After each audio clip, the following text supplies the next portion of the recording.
La sala de conferencias del hotel tenía esa luz artificial que aplana todo. Las caras, las expresiones, las intenciones.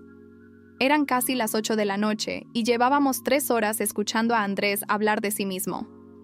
No era una reunión de trabajo, técnicamente. Era la cena anual de la Asociación de Empresarios del Valle, el tipo de evento donde la gente se pone traje para recordarse mutuamente quiénes son. Andrés había sido invitado como orador principal, y yo había asistido porque mi madre me lo pidió con esa voz suya que mezcla la petición con la culpa en proporciones exactas. Desde el estrado, con un micrófono en la mano y 200 personas mirándolo, Andrés dijo lo que siempre decía cuando tenía audiencia suficiente. Construí Verantis desde cero. Sin capital externo, sin socios, sin red de contactos. Solo una idea y la determinación de hacerla real. Hizo una pausa calculada. Eso es lo que significa ser fundador. Aplausos. Mi madre, sentada a mi izquierda, me tocó el brazo con orgullo genuino. A mi derecha, mi tía Consuelo asintió como si acabara de escuchar algo sagrado. Yo bebí un sorbo de agua y miré el mantel. Verantis era una empresa de tecnología logística con operaciones en 4 países y un contrato marco con el gobierno regional que valía, en ese momento, cerca de 16 millones de euros anuales. Andrés era, en efecto, el director general y la cara pública de la compañía. Lo que no era, aunque nadie en esa sala lo sabía excepto 3 personas y un notario, era el fundador. El fundador era yo. No lo había dicho nunca en voz alta fuera de contextos estrictamente legales, y esa omisión no había sido un accidente. Cuando empecé Verantis tenía 28 años, un modelo de negocio que tardé 2 años en desarrollar, y la certeza absoluta de que si salía a buscar financiación con mi nombre y mi historial, que en ese momento era el de alguien que venía de una familia de clase media sin conexiones en el sector, las puertas se cerrarían antes de que terminara de hablar. Así que construí primero. Registré la empresa a mi nombre, desarrollé el producto, conseguí los primeros 3 clientes, y cuando el modelo demostró ser viable, busqué a alguien que pudiera ser la cara pública que yo, por razones que tenían que ver con temperamento y no con capacidad, no quería ser. Andrés era mi hermano mayor. Tenía carisma, contactos en círculos que yo no frecuentaba, y una habilidad genuina para hacer que la gente confiara en él en los primeros 20 minutos de conversación. Le propuse un acuerdo claro. Él sería director general con participación accionaria real. Yo sería accionista mayoritario silencioso con rol estratégico. Todo documentado, todo firmado, todo legal. Él aceptó. En ese momento parecía un arreglo razonable para ambos. Lo que no anticipé, o quizás sí anticipé, pero elegí ignorar porque era mi hermano, fue que Andrés era el tipo de persona que necesita que la historia sea completamente suya para poder habitarla. En el primer año todavía me consultaba las decisiones importantes. En el segundo, ya solo me informaba. En el tercero, había comenzado a reescribir los hechos con la tranquilidad de quien sabe que nadie va a contradecirlo, porque la persona que podría hacerlo, por razones de estructura y discreción, no estaba en el cuarto. Mi familia, que nunca entendió del todo los detalles del acuerdo, había adoptado la versión de Andrés como si fuera la historia oficial. Mi madre hablaba de la empresa de Andrés, con el mismo orgullo con que habría hablado de una catedral que él hubiera construido con sus propias manos. Mis tíos preguntaban por los negocios de tu hermano, con esa entonación que implica que yo era, en el mejor caso, un empleado afortunado de tenerlo cerca. Nadie preguntó nunca qué hacía yo exactamente. Nadie necesitó saberlo. Yo lo dejé pasar durante años porque la empresa funcionaba, porque el modelo que yo había diseñado seguía produciendo resultados, y porque hay ciertos conflictos que uno posterga no por cobardía, sino por cálculo. Mientras el sistema produce lo que debe producir, el costo de la corrección supera el beneficio. Pero los sistemas cambian, y los cálculos también. Lo que cambió fue el contrato con el gobierno regional. Verantis llevaba 3 años renovando ese contrato de manera casi automática, y era el ancla financiera que hacía posible todo lo demás. Cuando el proceso de renovación comenzó ese año, yo seguía siendo, legalmente y en los documentos que importaban, el accionista con el 54% de la empresa, y el único con poder de veto sobre decisiones estructurales. Andrés lo sabía. Lo que no sabía era que yo llevaba 6 meses revisando los estados financieros con un nivel de detalle que no había ejercido en años, y que lo que había encontrado en esa revisión no era exactamente lo que esperaba encontrar. Las irregularidades no eran dramáticas. Nunca lo son cuando son el resultado de decisiones pequeñas acumuladas durante tiempo. Eran gastos de representación, inflados, contratos con proveedores que tenían conexiones familiares no declaradas, y un esquema de bonificaciones para el equipo directivo, que incluía a Andrés, que había sido aprobado por el propio Andrés sin pasar por el consejo. Ninguna de estas cosas era, por sí sola, devastadora. Juntas constituían un problema de gobernanza serio que, en el contexto de una renovación de contrato público, podía tener consecuencias significativas si salía a la luz en el momento equivocado. Lo que hice fue lo que correspondía hacer. Encargué una auditoría interna formal, contratando a una firma externa con las instrucciones de que reportaran directamente a mí como accionista mayoritario. No lo anuncié. No lo discutí con Andrés. Era mi derecho estatutario y lo ejercí.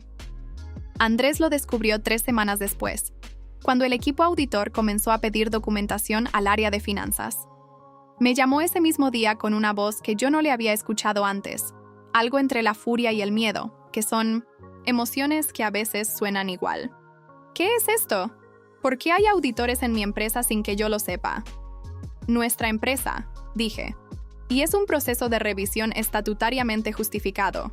Los resultados estarán listos en 6 semanas. Llevas años sin aparecer por las oficinas y ahora de repente mandas auditores. ¿Qué estás buscando exactamente? Claridad, dije. Nada más. Hubo un silencio que duró varios segundos. Luego, si hay algo que necesitas saber, me lo preguntas a mí. Soy Elina Sentacit, fundador de esta empresa. Yo no respondí a eso. Dejé el silencio estar donde estaba y terminé la llamada con educación. El informe de auditoría llegó un martes por la mañana. Era de 42 páginas. Las leí todas, 2 veces, con el tipo de atención que pones cuando sabes que cada palabra va a importar. Luego llamé a los abogados de la empresa y les pedí una reunión para el día siguiente. Lo que ocurrió en las semanas siguientes fue un proceso lento y completamente ajustado a los procedimientos.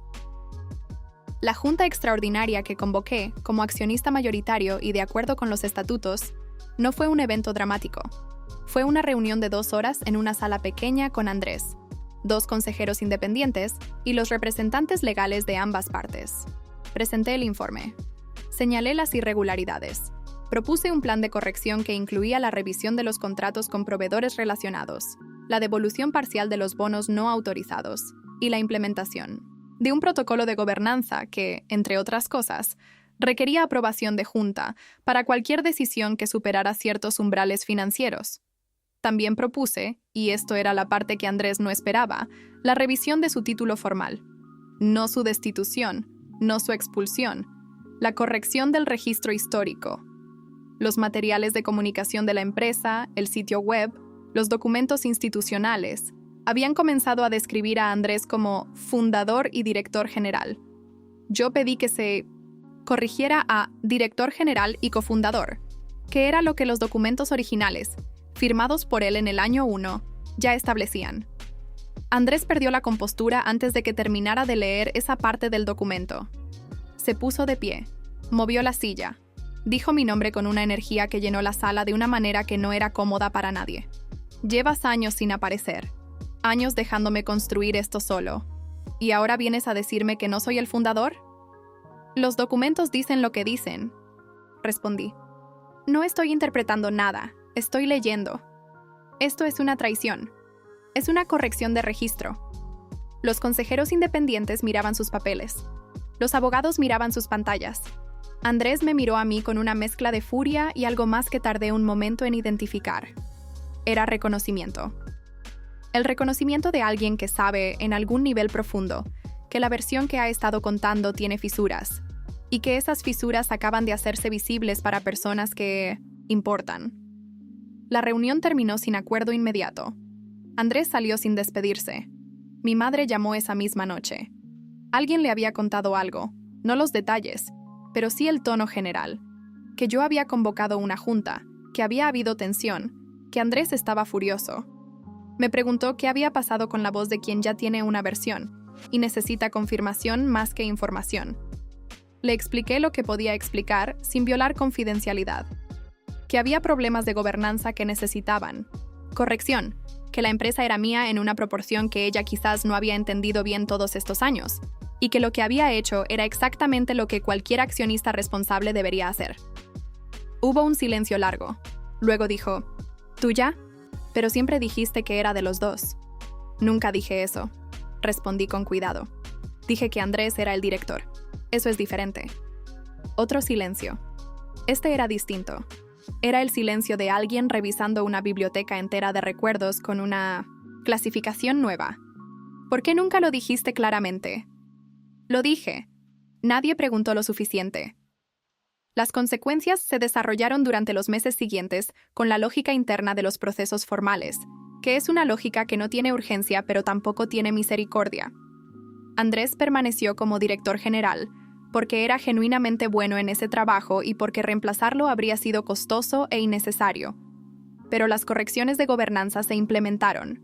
Los contratos con proveedores relacionados se revisaron y 2 se cancelaron.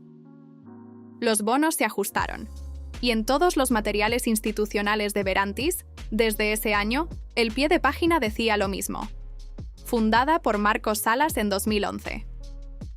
Andrés vino a mi apartamento un sábado de febrero. Llegó sin avisar, lo cual era su estilo cuando quería tener ventaja situacional.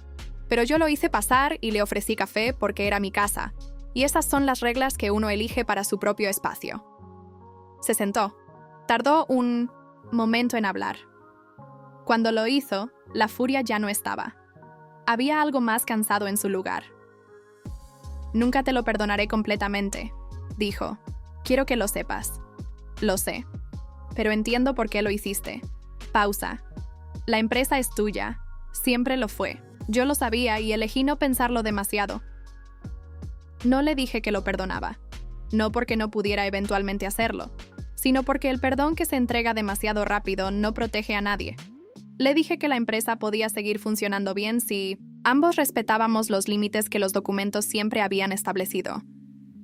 Le dije que su trabajo como director era real y valioso, y que nada de lo que había pasado cambiaba eso. Le dije que necesitaba tiempo. Se fue sin abrazos pero sin portazos. Era suficiente por ahora. 6 meses después de esa conversación, lancé un programa de aceleración para fundadores jóvenes del sector logístico, financiado parcialmente por Verantis y parcialmente por un fondo que yo había constituido con mis propios recursos durante los años en que nadie me veía construir.